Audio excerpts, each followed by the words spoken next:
Nous, la principale erreur qu'on voit que les gens peuvent faire, c'est que quand ils ont des trémies compliqués, ils partent sur un escalier hélicoïdal acheté dans le commerce. Si c'est quelqu'un pour sa résidence principale, au bout de 2-3 ans, ça commence à vriller dans tous les sens, ça commence à bouger. Les hauteurs de marche sont pas bonnes, les girons ne sont pas, donc les profondeurs de marche ne sont pas régulières. Gironde, on se rappelle du terme. Voilà, exactement. Hélicoïdal, on va rappeler, donc c'est un escalier qui… Voilà, en colimaçon. Il y a plusieurs termes. Ouais. Hélicoïdal, colimaçon, c'est la même chose.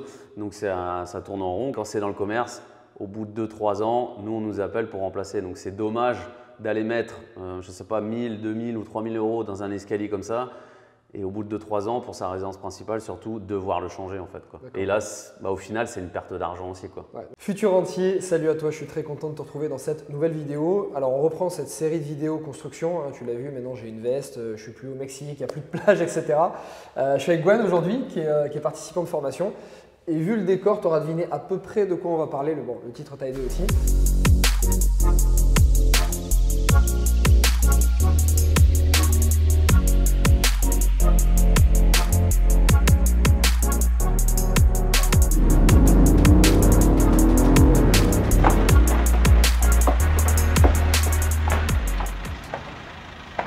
Aujourd'hui, pas de Mexique, on va reprendre avec les escaliers. Donc Gwen, comme je t'ai dit, qui est participant de formation, a posé cet escalier donc, dans cette maison. Ici, on se situe dans la maison du bas, pour te resituer.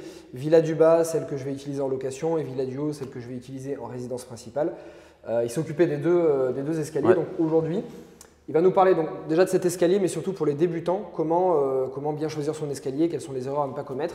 Les termes à connaître aussi, parce qu'on s'est rendu compte, tu vois, j'ai discuté un petit peu avec lui, ayant fait que de l'immeuble et des appartements avant cette construction, ou des constructions sans escalier, je me suis rendu compte que j'y connaissais rien en escalier, comme n'importe qui n'a jamais fait d'escalier. Voilà, exactement. Donc il me disait qu'il y a beaucoup de gens qui essaient de poser leurs escaliers eux-mêmes, avec toutes les erreurs qui vont avec les débutants. Donc on va essayer de débroussailler un petit peu tout ça aujourd'hui. Voilà. Okay, on va démarrer par les termes. Explique-nous quels sont les termes importants à connaître, histoire que s'il y en a un qui va chez un magasin pour se renseigner pour un escalier, qu'il ne soit pas totalement perdu avec le jargon. Okay. Les termes plus importants à connaître. Très bien. Bonjour à tous. Alors les termes basiques qu'on va dire, déjà première chose, c'est la trémie. La trémie, c'est quoi? C'est simple, c'est l'ouverture entre, par exemple, le rez-de-chaussée et l'étage. Donc là, dans ton cas, c'est le rectangle qu'il y a ici. D'accord. Par rapport à ça, après les termes, en termes d'escalier, ça va être hauteur de marche, giron. Alors le giron, c'est un peu particulier. L'hauteur de marche, on va tout définir pour être sûr qu'il y ait… Hauteur de marche, c'est du dessus d'une marche au dessus d'une autre marche. Ok. Voilà. Après le giron, donc tout ça c'est pour calculer l'escalier, on en parlera plus tard. Ouais. Le giron d'un escalier, c'est tout simplement une profondeur de marche. Alors le giron d'un escalier, il se calcule, qu'on verra dans le calcul tout à l'heure, toujours dans l'axe d'un escalier. Sur un escalier standard, on va dire, d'un particulier, qui n'est pas un escalier comme dans le public d'un mètre 20 et ce genre de choses, il se calcule toujours dans l'axe. D'accord ? Donc giron, hauteur de marche, trémie, garde-corps d'escalier, garde-corps d'étage. D'accord. Le garde-corps, ça, au cas où il y a ouais, voilà. Garde-corps d'étage. Bon, après, il y a des normes françaises et européennes à respecter au niveau de tout ça. Mais bon, normalement, si on va le chercher chez un commerçant, voilà, tout est aux normes. On n'a pas le droit de vendre. Quelles sont ces normes-là, les quelques-unes que tu connais ou… Par exemple, une hauteur de garde-corps, celui-ci, par rapport au nez de la marche. Donc, tu vois, on a un nouveau terme, du coup, on va essayer de tout. Ouais, voilà, on a un nouveau terme. Donc, à chaque fois qu'on parle, il me rajoute des termes, tu vois, il ne se rend pas compte. Moi, c'est automatique en fait, c'est pour ça. Voilà. Donc, ça, c'est le nez de la marche. Ça, c'est le nez de la marche. Là, il y a un autre terme, maintenant que j'y pense, ça, c'est le recouvrement. En fait, c'est le recouvrement qu'il y a entre la marche du dessous et la marche du dessus. D'accord. Là, par exemple, sur nos escaliers, nous, on a 70 mm, donc 7 cm de recouvrement. Okay. C'est-à-dire que quand toi, tu vas poser ton pied, en général, on a toujours à peu près les doigts de pied qui dépassent, qui viennent à ce niveau-là. Ce que tu appelles recouvrement, je redéfinis parce qu'on est en vidéo pour que les gens se rendent bien compte. C'est la partie qu'il y a, on imagine une ligne ici, exactement, l'aplomb. La partie qui est entre la fin de ta marche et l'aplomb de cette marche-là. Exactement, tout à fait. Au nez de la marche, à l'aplomb du nez de la marche, un garde-corps d'escalier, donc c'est-à-dire sa main courante, ça c'est une main courante, doit minimum être à 900 mm. Donc 90 cm. D'accord. La main courante à l'aplomb du nez de marche. Voilà, c'est des normes. Parce que sinon, après, si, admettons, quelqu'un est amené à chuter dans les escaliers et que le fabricant ou la personne qui vous a vendu l'escalier n'est pas assez énorme, bah là, vous pouvez vous retourner contre cette personne-là en fait. Bien sûr. Donc, voilà. Ok. Après, au niveau des garde-corps d'étage qu'on verra tout à l'heure, là, c'est un garde-corps, donc on est de niveau. On n'est pas là, par exemple, on est en rampant, un autre terme. Ah, ouais. On appelle ça en rampant. J'ai l'impression de réapprendre un métier. Hein. C'est comme les investisseurs quand ils Voilà. démarrent la formation, hein, tu vois, pareil. Exactement. Donc là, en fait, ouais, la main courante, elle est en rampant, c'est-à-dire tout simplement qu'elle suit la pente de l'escalier. D'accord. Donc voilà. Et donc en rampant, on dit dans les termes un peu techniques, on dit qu'en rampant, on a une hauteur de main courante à 90 minimum, quoi. Ok. Voilà. Nous, dans ce cas-là, on est environ à 92. On met toujours un petit peu plus. Bon, c'est pas mal. Donc, genre, avec tous ces termes, si on va voir un professionnel, on n'a pas l'air d'un total débutant. Exactement. À peu voilà. près. Exactement. Et en garde-corps d'étage, donc en garde-corps d'étage, on est à niveau. Sur un sol de niveau, là, il faut minimum 1 mètre. D'accord. 1 mètre pour pas chuter. Si on repart sur d'autres normes qu'on peut avoir, bon, là, dans ton cas, on a du vitrage. Mais nous, souvent, ça arrive très souvent qu'on ait des lisses. Donc, il y en a qui ont des cas, mais nous, on met des lisses en inox. On a plusieurs lisses en inox. Là, par exemple, entre les tiges inox, on doit minimum avoir 18 cm. D'accord. 18 cm. Au-delà, on n'est pas aux normes. Qu'est-ce qu'il y a d'autre? Ah oui, on peut avoir un escalier, par exemple. J'aurais pu te fabriquer un escalier avec que des balustres. Donc, c'est-à-dire ça, c'est un balustre. Ok. Les gens l'appellent poteau souvent, mais nous, dans le terme technique, on appelle ça un balustre. J'aurais peut-être dit poteau. Ouais, voilà. On aurait pu avoir des balustres partout. Et donc là, c'est pareil que pour les garde-corps d'étage. Sur un escalier, entre chaque balustre, on ne peut pas avoir plus que 11 cm. Voilà. D'accord. Pourquoi? Parce qu'un enfant… Entre celui-ci et celui-ci? Ou celui-ci? Non, c'est si on avait eu un balustre là. D'accord. Voilà. Là, parce que là, au niveau de hauteur, on est aux normes en Tu fait. veux dire On est standard. s'il y a eu la même hauteur? Voilà. Ok. Exactement. Et si on avait mis des balustres comme ça partout, là, on ne peut pas avoir plus de 11 cm. D'accord. Pourquoi? Parce qu'un jeune enfant en bas âge, un bébé par exemple, peut passer la tête et peut passer à travers en Ouais, fait. bien sûr. Ça, c'est des normes. Pour le garde-corps d'étage, c'est la même chose aussi. Ok, c'est intéressant. Voilà. Oui, tu as dit fabriquer dans le terme parce que Gwen fait un travail artisanal. Tous les escaliers sont fabriqués par eux-mêmes. Ouais, nous on fabrique que sur mesure. Absolument tout. Voilà. Mais dans le standard, chez un vendeur d'escalier par exemple, sur internet ou dans un magasin, c'est pareil. Il doit être aux normes quand il vous fabrique l'escalier. D'accord. Pareil, on va se placer dans la peau d'un débutant. Donc déjà, on a à peu près le jargon, tu vois. On n'a pas trop l'air d'un con quand on va voir le pro. Si ensuite on veut poser l'escalier soi-même, quelles sont les différentes gammes d'escaliers? Qu'est-ce que tu recommandes, on va dire, sur différents types de maisons? On va dire quelqu'un qui fait sa maison, il a 100 000 € de construction, par exemple, fait une toute petite maison dans un endroit de la France, une région un petit peu campagne, tu vois. Il veut vraiment mettre un petit budget. Est-ce que tu conseilles les grandes surfaces, enfin les grands commerçants, ou est-ce que tu conseilles des artisans? Je pense qu'on peut arriver à peu près au même budget.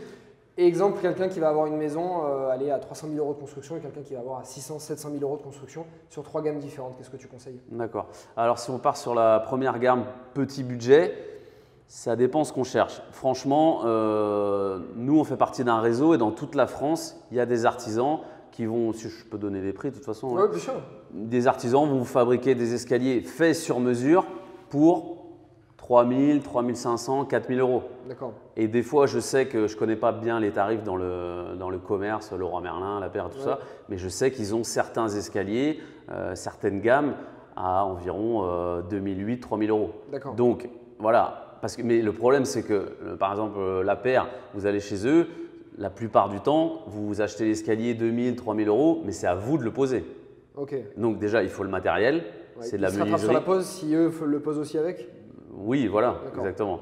Et donc dans ces cas-là, un artisan, lui, ce qu'il va vous faire, c'est qu'il va vous faire le relevé de mesure avec les mesures au millimètre, il va tout vous fabriquer au millimètre. Si c'est un artisan compétent, on est d'accord. Oui, bien sûr, voilà. comme d'hab. Et voilà. Donc après, ça dépend. Vous allez trouver des escaliers aussi à tout petit budget, je ne sais pas, 800, 1000 € vendus. Ce sera à vous de le poser. Bon, c'est pareil, il faut du matériel pour le poser, il faut il faut être un petit peu manuel forcément. Et voilà, et avoir calculé son escalier. Après, en général, dans la vidéo suivante, on va te faire une deuxième vidéo, comment calculer son escalier. En général, vous allez dans un commerce, vous leur donnez des cotes standards. Donc la cote, parce que ça c'est important à savoir, il faut que vous preniez vos cotes, ils ne vont pas vous faire un relevé de mesure, eux, il faut que vous preniez vos dimensions avant et aller là-bas avec toutes vos dimensions. Ok, donc là tu étais vraiment sur les petits budgets, donc on a vu commerce, tu as une idée à peu près des budgets pour ces escaliers-là. Ouais. Autre budget, on va dire que j'ai une maison, coût de construction 250, 300, 350 000 euros, donc on arrive à une maison déjà assez haut de gamme dans certaines régions et on va dire moyen de gamme ici sur la côte. Est-ce que c'est intéressant à ce moment-là de passer par des artisans? De combien plus cher c'est en moyenne par rapport à un commerce? Et quels sont les avantages et inconvénients que tu vas avoir par rapport à d'autres? Bah là, oui, moi sur ces budgets-là, je partirais plus sur un artisan. Pourquoi? Parce qu'il va vous faire déjà tout de A à Z, relevé de mesure, la pose, la fabrication. Et au niveau budget, ça dépend du client s'il veut se faire plaisir ou pas. Il y a des gens, les escaliers, ça ne leur importe pas, d'autres aussi. Mais là, si on part sur un budget, on peut être entre 5 et 15 000 euros. Et 15 000 euros, vous allez avoir un très bel escalier, quoi. Pour leur donner une idée, voir la gamme de cet escalier, parce qu'il a un rendu assez haut de gamme quand même, on est sur un budget de combien? Là, on est sur un budget de, hors taxe, 14 000 euros. D'accord. 14 000 euros. Ça leur donne une idée par rapport à la gamme. Parce que là aussi, il y a du métal, du verre, il y a le thermolacage du métal, de la teinte. Voilà. Mais un escalier comme ça, avec des choses plus simplistes, pas de thermolacage, pas de verre, des lisses, on va être entre 7 et 11 000 euros à peu près. D'accord. Voilà. Moi, je trouve que c'est important de mettre le budget là-dedans quand même. Nous, on voulait vraiment quelque chose de sympa. Ça habille totalement la pièce, quoi. Voilà, tu rentres, la porte d'entrée, elle est là-bas. Bon, là, tu as le mur en pierre de Parement. Tu rentres, tu as un bel escalier. Tu mets des plantes ici, un beau meuble, etc. Exactement. Ça met vraiment en valeur la pièce. Donc, c'est important. Autant il y a des trucs, je pense, c'est bien de gratter. Parce que les gens, quand tu vas vendre ou louer ton bien, ils ne vont pas forcément faire la différence. Autant il y a des choses, tu vois là, une cheminée, le carrelage ou ça, par exemple, l'escalier, les gens, tu vois de suite la différence. Nous, il y a beaucoup de gens qui, au final, nous ont dit, ils ont travaillé avec nous, par exemple, la première fois, et la deuxième fois, enfin, quand ils ont vendu la maison, pardon, ils ont dit, il y a des gens, ils ont eu le coup de cœur. Surtout, comme dans ton cas, quand l'escalier est au milieu du salon, au milieu de la maison, là, ça fait une déco, en fait. Tu rentres, tu as vu dessus, donc voilà, tu l'habilles bien. C'est comme un meuble, ça fait partie de la déco, en fait. Ok, ça marche. Écoute, merci pour ça. Allez, quelle est la principale erreur que tu as vue au cours de ton activité? Des gens qui ont voulu poser leur escalier eux-mêmes ou des gens qui viennent te voir, qui ont déjà fait ou ils ont mal fait? C'est quoi la principale erreur? Nous, la principale erreur qu'on voit que les gens peuvent faire, c'est que quand ils ont des trémies compliqués, souvent, ils partent, l'escalier hélicoïdal. Du coup, ça veut dire ça veut dire qu'ils partent sur un escalier hélicoïdal acheté dans le commerce et au bout de 2-3 ans, c'est pour ça si c'est quelqu'un pour sa résidence principale, au bout de 2-3 ans, ça commence à vriller dans tous les sens, ça commence à bouger, les hauteurs de marche ne sont pas bonnes, les girondes sont pas, donc les profondeurs de marche ne sont pas régulières. Gironde, on se rappelle du terme. Voilà, exactement. Hélicoïdal, on va rappeler, donc c'est un escalier qui… Voilà, en colimaçon, il y a plusieurs termes, hélicoïdal, colimaçon, c'est la même chose.